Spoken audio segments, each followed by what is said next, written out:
Assalamualaikum warahmatullahi wabarakatuh. Innal hamdalillah nahmaduhu wa nasta'inuhu wa nastaghfiruh wa na'udzu billahi min shururi anfusina wa sayyiati a'malina. May yahdihillahu fala mudilla lahu wa may yudlil fala hadiya lahu. Asyhadu an la ilaha illallah wahdahu la syarika lahu wa asyhadu anna Muhammadan abduhu wa rasuluhu la nabiyya ba'dah. Ya ayyuhalladzina amanu ittaqullaha haqqa tuqatih wa la tamutunna illa wa antum muslimun. Amma ba'd. Mari kita bersyukur kepada Allah Subhanahu wa taala pada pagi ini subuh Senin tanggal 4 Rabiul Akhir 1446 Hijriah, tanggal 7 Oktober 2024, kita sehat walafiat dapat berkumpul kembali di rumah Allah yang mulia ini. Kita melaksanakan salat subuh berjamaah sebagai tugas kewajiban utama kita. Mudah-mudahan segala amal ibadah kita Allah terima dan segala kesalahan dosa kita diampuni oleh Allah Subhanahu wa taala. Jamaah sekalian rahimakumullah, bagaimana kajian kita malam tadi? Masih dalam tema Shiratal Mustaqim. Shiratal Mustaqim. Kadang-kadang Shiratal Mustaqim itu diartikan titian yang membentang di atas neraka jahanam. Dari pojok satu ke pojok lain, yang lebih kecil daripada rambut, lebih tajam daripada pedang. Dengar kisahnya aja sudah sakit perut kita. Ngeri kita. Apabila setiap orang yang lewat di situ 90% lebih gugur, jatuh kangkesan. Itu sirat namanya, bukan Shiratal Mustaqim. Dari sekian banyak hadis, ayat Al-Quran menyatakan itu sirat. Kata Nabi, dia lewat sirat kalbarak, seperti kilat menyambar. Jadi di tengah cerita sedihnya ada cerita gembiranya. Cerita gembiranya tuh ada yang lewat kayak kilat menyambar. Setumat sampai ke Subarang kayak tanah. Yang kita ceritakan nih bukan itu. Shiratal Mustaqim itu jalan yang lurus. Jalan yang lurus yang banyak Allah ceritakan di dalam Al-Quran. Apa jalan yang lurus itu? Ibnu Katsir berkata adalah Islam. Jalan yang lurus itu adalah Islam secara umum. Kemudian Islam itu didasari oleh 3 macam. Sebagian ulama ada 4 macam. 3 macam atau 4 macam. Pertama, Al-Quran dasarnya Islam itu. Yang kedua As-Sunnah. Yang ketiga perkataan-perkataan sahabat Nabi. Dan yang keempat ijma'. Ijma' itu kesepakatan pendapat para ulama. Bahkan ada lagi yang terakhir, qiyas namanya. Qiyas itu bahagian daripada pendapat untuk menentukan sesuatu di dalam agama. Tapi dasar pokok agama itu 3. Al-Quran, Sunnah, Sahabat. Yang dijamin oleh Al-Quran. Al-Quran itu yang menceritakan bahwa dasar agama Islam itu Al-Quran, Sunnah, dan sahabat Nabi. Di mana lahirnya ijma' dan qiyas? Ijma' dan qiyas itu diperlukan pada saat memecahkan sesuatu yang tidak terjadi pada masa lalu. Peristiwa yang kada pernah ada pada masa lalu. Kemudian diperlukan pendapat para ulama. Dan ulama yang berpendapat di sini bukan ulama yang suka masuk angin. Karena pendapatnya kada dipakai. Maksud ulun kada nang salismaan masuk anginnya kada. Nang pendapat dan patuanya itu berlain-lain. Mempatuakan sesuatu sesuai dengan situasi dan kondisi. Apabila duduk di wadah nang karing, maka patuanya baik. Apabila duduk di wadah nang basah, patuanya berubah umpamanya. Wallahu alam ada atau kada ada ulama seperti itu, pian kau aja memikirkan kayak itu. Jadi ijma itu yang diperlukan pendapat ulama yang istiqomah terhadap Al-Quran dan Sunnah. Artinya pendapat ulama yang istiqomah terhadap Al-Quran dan Sunnah berarti landasan agama itu juga kembali kepada Al-Quran dan Sunnah. Jadi mencari jalan lurus itu Islam. Ayat 19 surah Ali Imran, inna dina indallahil Islam. Agama yang diterima di sisi Allah adalah agama Islam. Bagi orang Islam, bagi kita yang ada dalam masjid ini, jangan pernah ada ruangan dalam relung iman kita yang Allah Ta'ala tuh menerima agama lain daripada itu. Oh itu agama tuh karena di hadapan Allah sama aja. Hati-hati, karena ini akidah. Dan jangan pernah beranggapan bahwa Islam tuh hanya di zaman Nabi Muhammad aja. Sampai hari ini itu agamanya Islam. Tidak. Peristiwa 3.500 tahun yang lewat, di waktu Fir'aun bertaubat, apa kata Fir'aun terakhir dari taubatnya?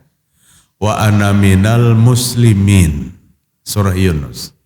Ya Allah, hamba hari ini jadi orang Islam. Artinya Islam itu ada sejak zaman Nabi Musa. Dan sejak sebelum itu. Allah mengabadikan dalam Al-Quran Fir'aun jadi orang Islam. Tapi pengakuannya terhadap Islam terlambat. Sehingga Allah katakan, Al-an, hanya rejakah Fir'aun bertaubatnya. Maka ini yang jadi perhatian kita. Dalam taubat kita jangan kayak Fir'aun. Taubatnya terlambat. Expired sudah, kada kau dipakai lagi. Kada kau dipakai lagi taubatnya. Kapan expirednya taubat itu? Pada saat napas sampai ke tenggorokan.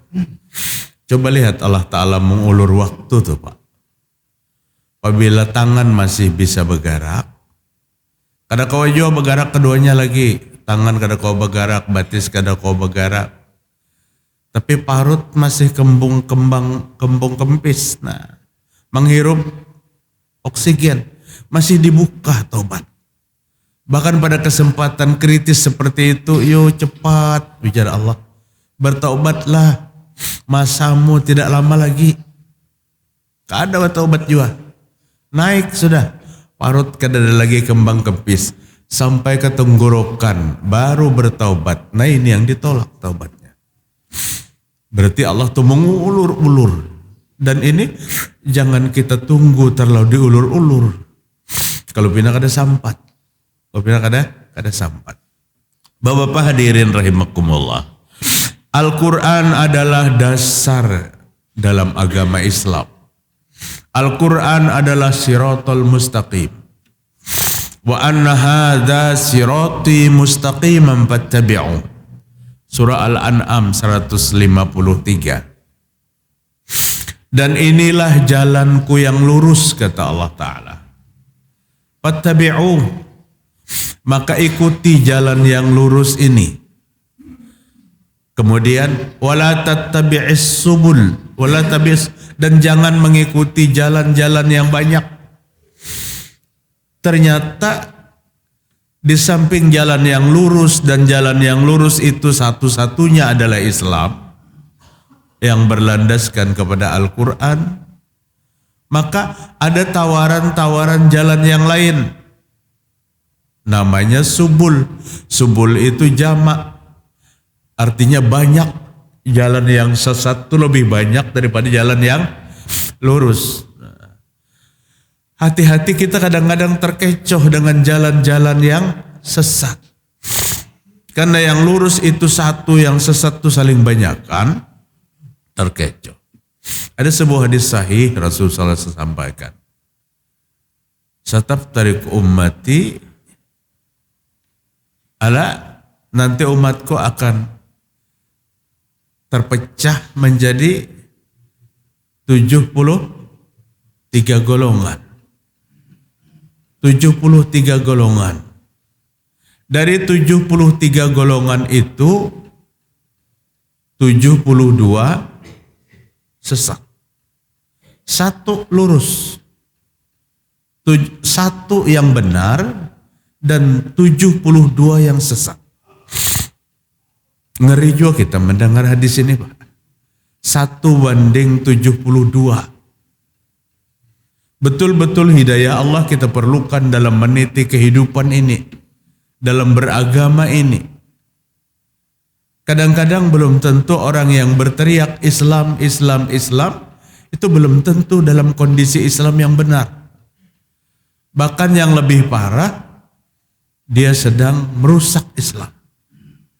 Dia sedang merusak Islam. Nah, jadi termasuk pada golongan-golongan yang tidak benar tadi. 72. Bapak-bapak hadirin rahimakumullah, maka sebagai seorang muslim, pegangan utama adalah Al-Qur'anul Karim. Seorang ulama salafus salih menyebutkan, alim waladakal Qur'an. Ajari anakmu Al-Qur'an. Fa innahul Qur'an sayu'allimhu ala kulli syai'.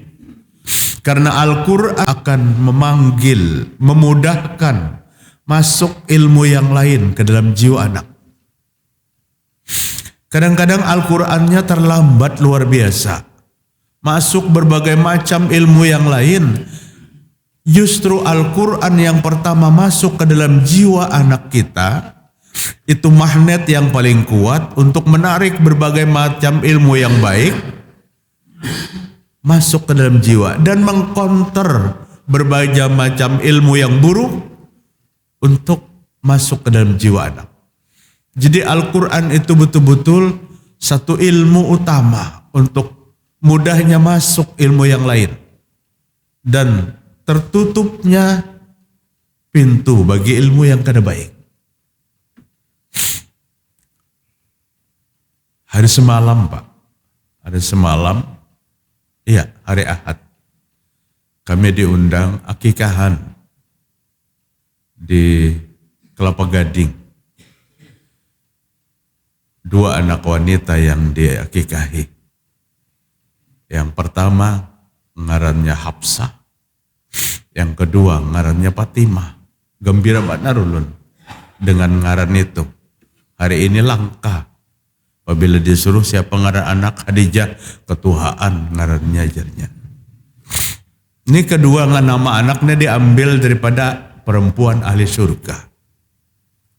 Yang lebih terperangah lagi, kami, kenapa pun katakan kami, mungkin yang lain itu juga.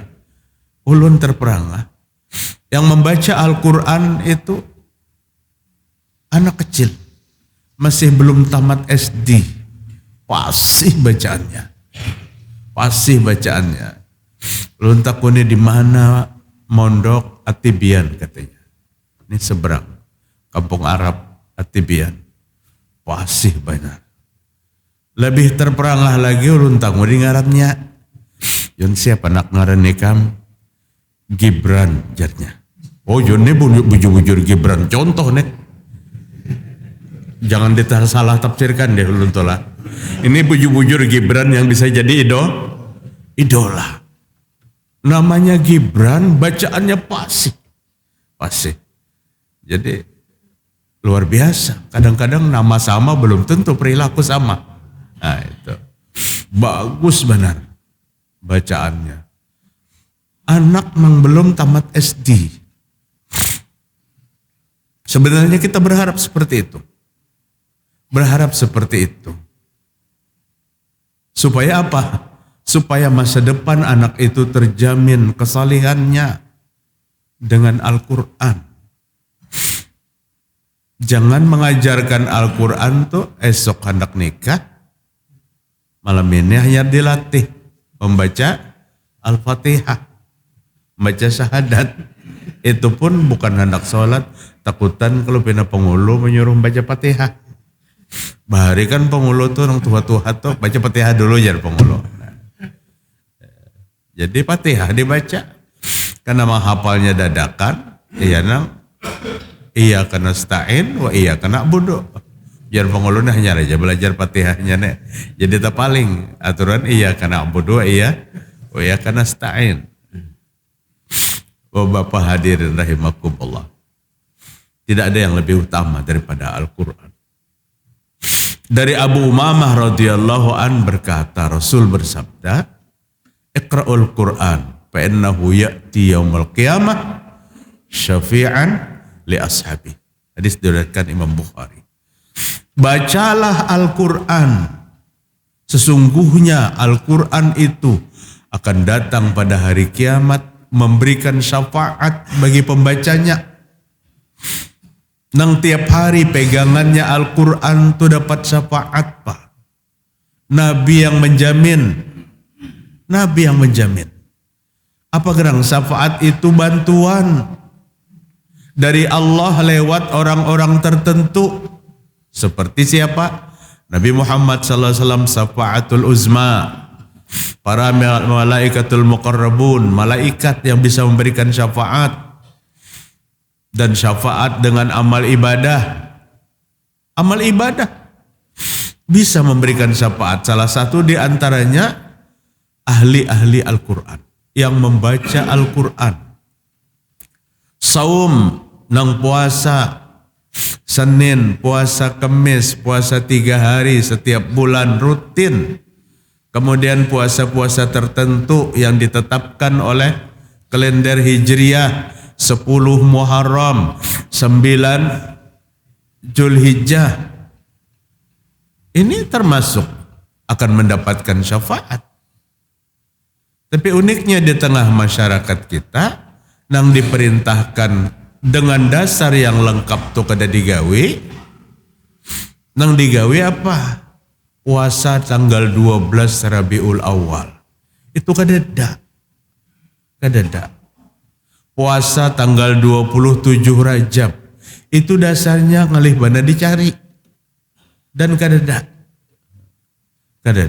Oh tapi kan lahirnya Nabi itu lebih baik daripada segala-galanya. Iya, tapi Nabi kada pernah menyuruh berpuasa pada tanggal 12 Rabiul Awal. Oh Nabi pernah mengatakan aku berpuasa pada hari Senin.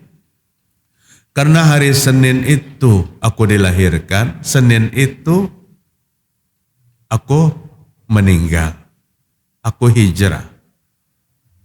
Sehingga ada ibu-ibu yang bercerita, ulun puasa pada hari Senin, kata ibu-ibu, setiap Senin. Ditanya oleh Ustadz, kenapa pian jadi puasa Senin? Mun pian kada lahir Senin, pian jangan puasa hari Senin. Dibaliknya syariatnya. Padahal Nabi yang menyuruh puasa hari Senin, tapi menunggu lahir hari Senin. Itu nang boleh puasa Senin. Kedangkalan kadang-kadang memahami agama itu. Memahami agama. Nah, puasa memberikan syafaat pada hari kiamat.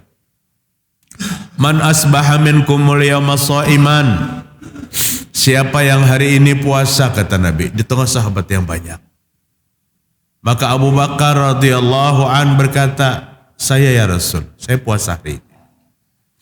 Ulun puasa hari ini. Waman at'ama minkumul yawma miskinan. Siapa hari ini yang berbagi kepada orang-orang miskin? Sayyidina Abu Bakar berkata lagi, ulun sudah berbagi wahai Rasul. Wa man 'ada minkumul yawma maridan. Siapa hari ini yang sudah menengok orang sakit? Ulun ya Rasul, ulun menengok orang sakit. Karena kata Nabi Muhammad SAW, menziarahi dan menengok orang sakit pada waktu dia berada di tempat itu, maka seperti dia berada di kebun-kebun surga. Tapi jangan mentang kebun surga seharian kada saling bulikan. Orang nang sakit hendak istirahat kada kawa, nah itu menyalahi. Nabi datang sejenak, kemudian Nabi mendoakan. Ulun sudah melangi orang sakit wahai Rasul. Kemudian wa manittaba'a minkumul yawma janazatan. Siapa yang sudah mengikuti jenazah sampai ke kubur? Abu Bakar radhiyallahu an berkata, ulun mengikuti jenazah. Mulianya pang 4 ibadah yang Nabi tanyakan pada hari itu. Siapa yang puasa? Abu Bakar berkata, ulun puasa. Siapa yang sudah berbagi? Ulun sudah berbagi. Siapa yang menengok orang sakit? Ulun sudah menengok orang sakit. Siapa yang mengikuti jenazah? Ulun sudah mengikuti jenazah. Sahabat yang lain tidak? Bukan. Sahabat yang lain juga melakukan itu.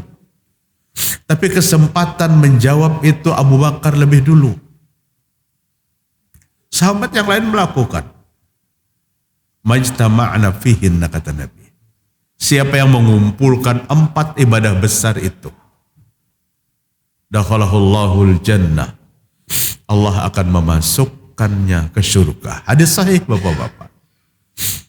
Jadi kalau dianggap promosi silahkan. Promosi yang seperti ini dalam satu amal, apalagi ibadah, kita harus promosikan.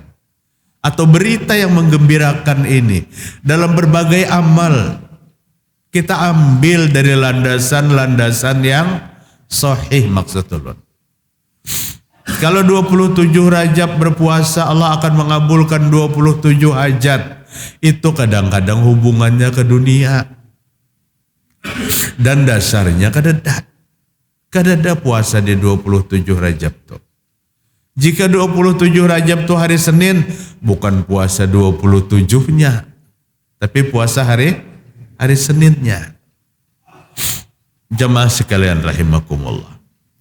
Yang kedua, Siratal Mustaqim itu sumbernya daripada as-sunnah. Dari Nabi Muhammad SAW.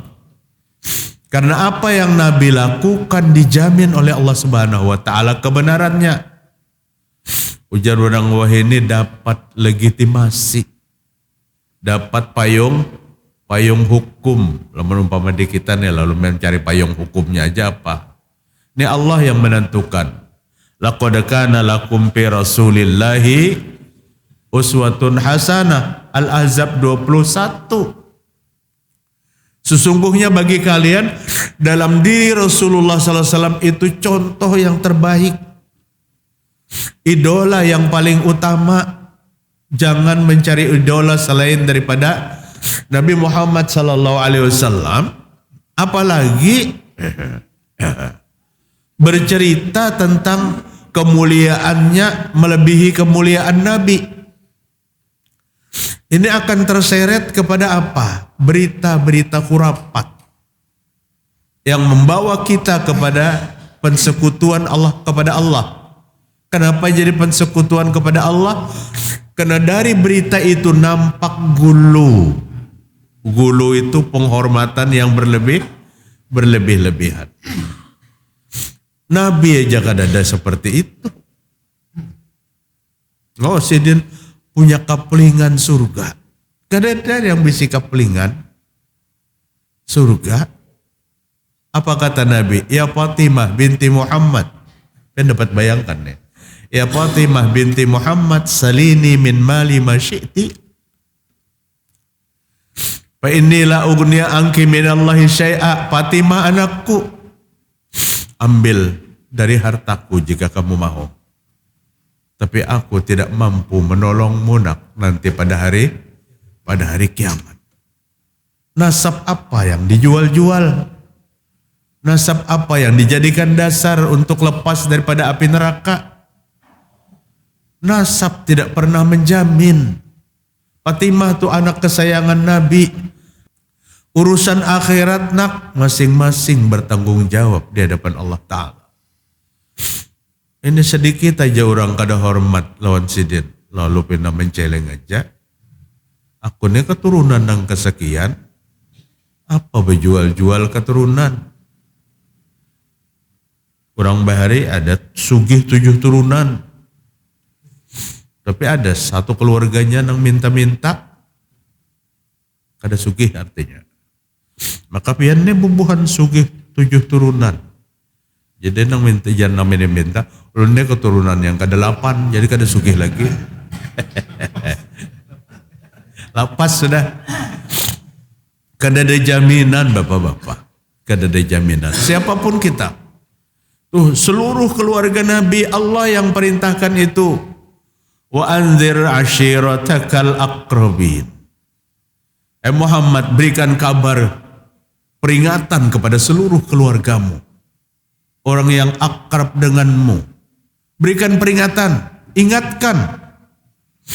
Kadang-kadang terbuai dengan nasab. Terbuai dengan nenek moyang. Maka tidak disia-siakan oleh Nabi. Dikumpulkan seluruh keluarganya. Sampai Nabi berkata, ya ma'syara Quraisyin. Ishtaru anfusakum. Fa inni la ughniya ankum minallahi syai'a. Wahai orang-orang Quraisy, kenapa Nabi maka menunjuk suku Quraisy? Karena Nabi lahir dari suku itu. Di Arab itu kan macam-macam, Hajrat, Quraisy, macam-macam sukunya. Suku Quraisy yang sesuku lawan aku, jaga diri kalian. Aku tidak mampu menolong kalian. Wa ya bani Abdi Manafin, wahai Bani Abdi Manaf, anak cucu Abdi Manaf, jaga kalian, aku tidak mampu menolong kalian. Siapa Abdul Manaf itu? Abahnya Datuk. Nabi Muhammad SAW, anak Abdullah, anak Abdul Muttalib, anak Hashim. Berarti Abdullah ayah Nabi, Abdul Muttalib kaya Nabi, Hashim Datuk Nabi. Hashim anak Abdul Manaf. Abahnya Datu itu apa? Abah Datu itu Pak. Anggah kah, apakah, cicit kah, wallahu alam kada tahu. Wahai anak cucu Abdul Manaf, ini bubuhan sedang sanak keluarga sepupu Mamarina nih, beberapa kali sepupunya. Aku tidak mampu menolongmu nanti pada hari kiamat. Makin mengecil Nabi. Kemudian apa kata Nabi? Ya Abbas bin Abdul Muttalib. Nabi mulai menunjuk individu-individu. Abbas itu paman Nabi. Yang setia kepada Rasul, masuk Islam kepada Nabi. Ya Abbas, pamanku Abbas. Istaru. Fa inni la ughniya anka minallahi syai'a. Jaga dirimu hai Abbas. Aku tidak mampu menolongmu pada hari kiamat. Di waktu Abi Talib, paman Nabi, wafat dan dinyatakan tidak mengucapkan 2 kalimat syahadat. Kemudian Nabi berharap, ya Allah, jika kau izinkan nih paman, ulun pintakan ampun. Tapi Nabi beretika dengan Allah Ta'ala. Kada mau langsung minta, ya Allah diampuni paman, tidak. Nabi tahu batasan-batasan dalam akidah. Jika kau izinkan, ya Allah, ini paman ulun mintakan ampun. Datang malaikat Jibril. Memberikan penjelasan. Maka nalin nabiyyi walladzina amanu ayyastaghfiru lil musyrikin walau kanu uli qurbah. Jawaban Allah bukan izin, tapi melarang. Tidak pantas bagi seorang nabi, tidak pantas bagi seorang yang beriman untuk memintakan ampun kepada orang yang mati dalam keadaan menyekutukan Allah. Sekalipun nang hendak dipintakan ampun tu memerina wujudnya uli kurba. kerabat dekatnya. Kedadah jar Allah Ta'ala Muhammad kedadah. Karena dia wafat dalam keadaan syirik. Makin pilu Nabi, makin sedih. Ini paman yang menyayangi Nabi, tapi menyayanginya karena Nabi Muhammad anak Abdullah, cucu Abdul Muttalib. Itu yang membuat Abi Thalib itu sayang. Abi Thalib bukan menyayanginya karena Nabi utusan Allah, tidak. Sedikit aja. Ini karena nasab, ini karena iman. Sayangnya seharusnya karena apa? Karena iman. Datang paman Nabi yang bernama Abbas ini. Abbas bin Abdul Muttalib. Apa kata Abbas? Ya Rasulullah. Memang Nabi Rasulullah, biar anak kemenakan.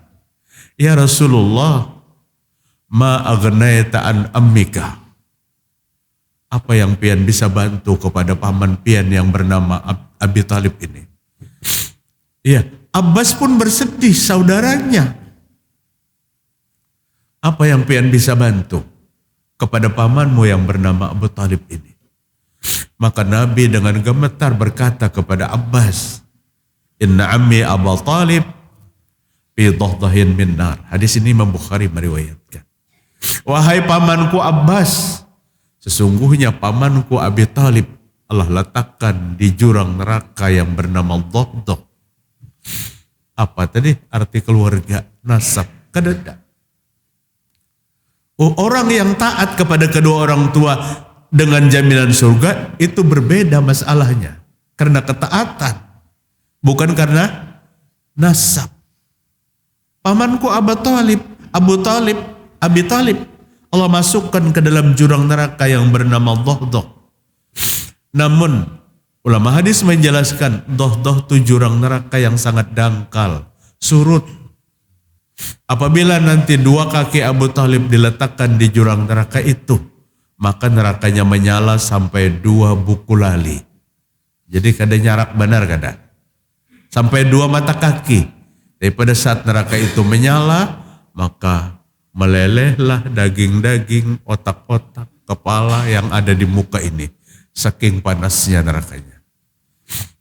Itu pun karena Abu Thalib adalah paman Nabi Muhammad SAW yang pernah berbuat baik dalam kehidupan. Jika Abu Thalib bukan paman Nabi, bukan orang yang pernah berbuat baik, maka dahsyat. Dahsyatnya kayak paman nang saikungnya. Siapa? Abu Lahab. Saya selana ronza talahab. Abu Lahab itu nanti akan didatangkan api yang berkobar-kobar. Cerita yang beredar di tengah-tengah umat, Abu Thalib itu setelah dikuburkan, dibangunkan oleh Nabi dan diislamkan. Setelah Abu Thalib masuk Islam, dikembalikan lagi ke kubur. Ini cerita yang kadang kalau kita lacak sumbernya dari siapa. Hadis bukan hadis. Perkataan sahabat bukan perkataan sahabat. Tapi cerita ini yang sangat dominan di tengah masyarakat. Padahal hadis yang sahih kenyataannya diriwayatkan Imam Bukhari itu ditolak. Kada mungkin Nabi itu pamannya. Jangan pernah berpikir kada mungkin, hidayah itu Allah yang menentukan. Nabi bukan pemberi hidayah, tapi Nabi pembawa jalan untuk dapatnya hidayah. Nabi Nuh kan anaknya kada beriman. Nabi Lut istrinya kada beriman. Nabi Ibrahim ayahnya tidak beriman. Ini menandakan bahwa Nabi bukan pembawa hidayah, Allah yang menentukan hidayah. Jadi banyak sekali cerita-cerita yang menjadi pelajaran bagi kita. Bahwa dalam beragama jangan mengandalkan kita anak siapa, keturunan siapa, tapi manusia yang paling mulia di sisi Allah adalah orang yang paling bertakwa. Itu aja dulu Pak yang dapat disampaikan. Mudah-mudahan bermanfaat. Mari kita tutup dengan doa kifarat majelis. Subhanakallahumma wa bihamdik asyhadu an la ilaha illa anta astaghfiruka wa atubu ilaik. Wassalamualaikum warahmatullahi wabarakatuh.